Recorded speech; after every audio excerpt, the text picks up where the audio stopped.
یہ سوال انہوں نے کر دیا ہے تو میں اس کی طرف اشارہ کر دیتا ہوں.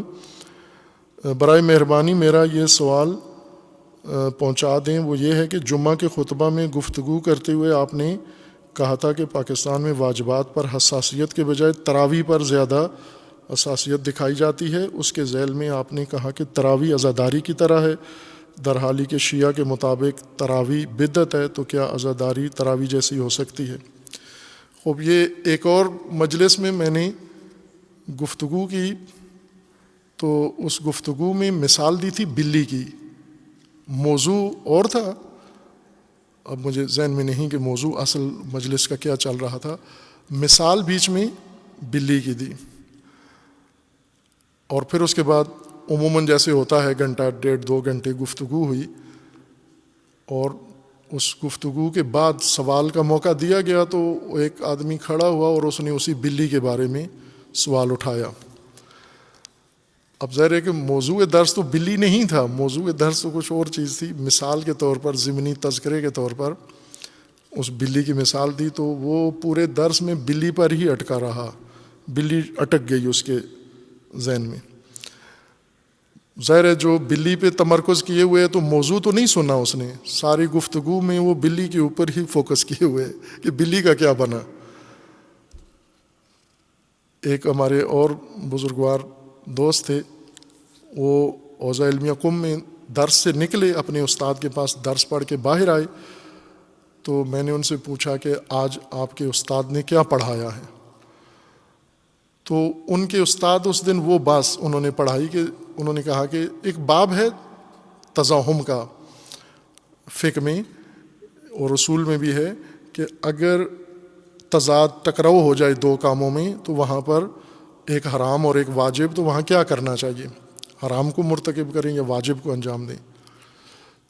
تو اس طرح کی بات ہے. اور اس کی مثال علماء نے قدیم سے یہ دی ہوئی ہے، کتابوں میں بھی ہے، درسوں میں بھی ہے، کہ اگر مثلا کسی شخص کا بکرا ہو دمبا اور کسی اور کا مٹکا ہو ڈولا گڑا بڑا، اور اس کے اندر کوئی چیز ہو پڑی ہوئی اور وہ بکرا اس کے اندر سر ڈالے، مٹکا کسی اور کا ہے، بکرا کسی اور کا ہے، اور یہ پھنس گیا ہے ابھی مٹکے کے اندر بکرا، تو اب یہاں کیا کہنا ہے؟ اس ضابطہ کیا ہے؟ قانون کیا ہے؟ دین کیا فرماتا ہے یہاں پر؟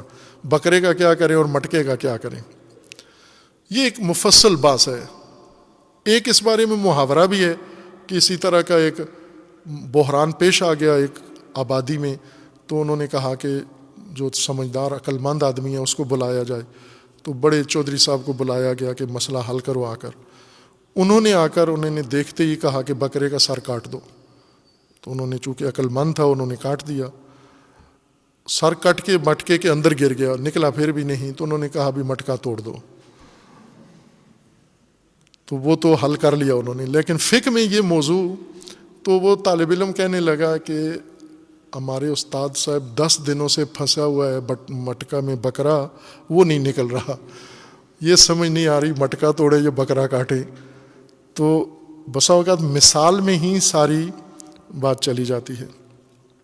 آپ نے کہا ہے کہ تراویح بدعت ہے اور عزاداری کیا تراویح کی طرح ہے. خوب، یہ اگر ہم کسی مسلک کے مقدسات یا معتقدات یا اعمال کو دوسرے مسلک سے فتویٰ لیں تو وہ یہی دیتے ہیں. مثلا شیعہ سے تراویح کے بارے میں پوچھیں تو شیعہ کے نزدیک بدعت ہے اور بدعت ناجائز ہے، حرام ہے. اگر عزاداری کے بارے میں سنی سے پوچھیں تو سنی کیا کہے گا؟ یہی جواب سنی دے گا عزاداری کے بارے میں. لہٰذا بہتر یہ ہے کہ ہم دوسروں کے فقہ، دوسروں کے اس کے بارے میں نہ دیں فتویٰ، چونکہ جو چیز ہم تسلیم نہیں کرتے دوسرے تسلیم کرتے ہیں اس کو. مثلا سنی عزاداری نہیں مانتے تو شیعہ مانتے ہیں عزاداری پہ، ان کا اعتقاد ہے، ایمان ہے، جائز سمجھتے ہیں، لازمی سمجھتے ہیں.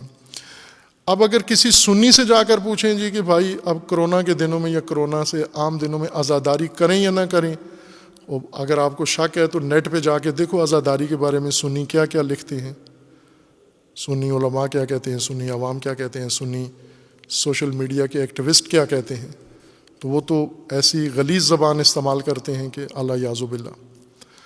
خوب جواباً اگر یہ طریقہ چھوڑ دیں ہم، مثلاً تراویح سنی کو بخش دیں اور عزاداری شیعہ کو، سنی عزاداری کے بارے میں اظہار نظر نہ کرے اور شیعہ تراویح کے بارے میں نہ کرے، آپ جس کام سے متفق نہیں ہیں وہ نہ کریں، آپ کو اتنا ہی حق بنتا ہے کہ وہ نہ کریں آپ، بس اس سے زیادہ حق نہیں بنتا آپ کو، چونکہ اگر اس سے زیادہ آپ اپنے آپ کو حقدار سمجھتے ہیں، پھر دوسرے کو بھی حق بنتا ہے کہ آپ کے مذہب پر حملہ کرے وہ۔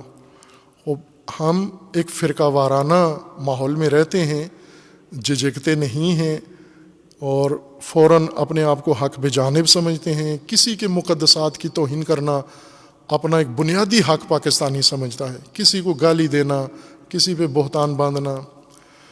اور اب ظاہر ہے کہ سنن الہی کی باعث میں یہ بزرگوار اس تراویح میں پھنسا ہوا ہے، یہ ظاہر ہے یہ پورا درس تو نہیں سمجھ رہے، موضوع ان کے پلے نہیں پڑ رہا ہے، اور یہ درس شاید سنتے بھی نہیں ہیں، یہ کلپ سنتے ہیں۔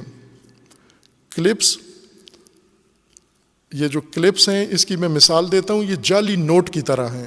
آپ کو کبھی ملا ہوگا جعلی نوٹ، 100 روپے کا جعلی نوٹ، 50 روپے کا، 1000 روپے کا، 5000 کے جعلی نوٹ بازار میں زیادہ ہیں۔ لوگوں نے، مفاد پرستوں نے، سود خوروں نے، آرام خوروں نے جعلی نوٹ بنائے ہوئے ہیں۔ اصل نوٹ اسٹیٹ بینک بنواتا ہے، جعلی نوٹ کوئی بھی بنا لیتا ہے۔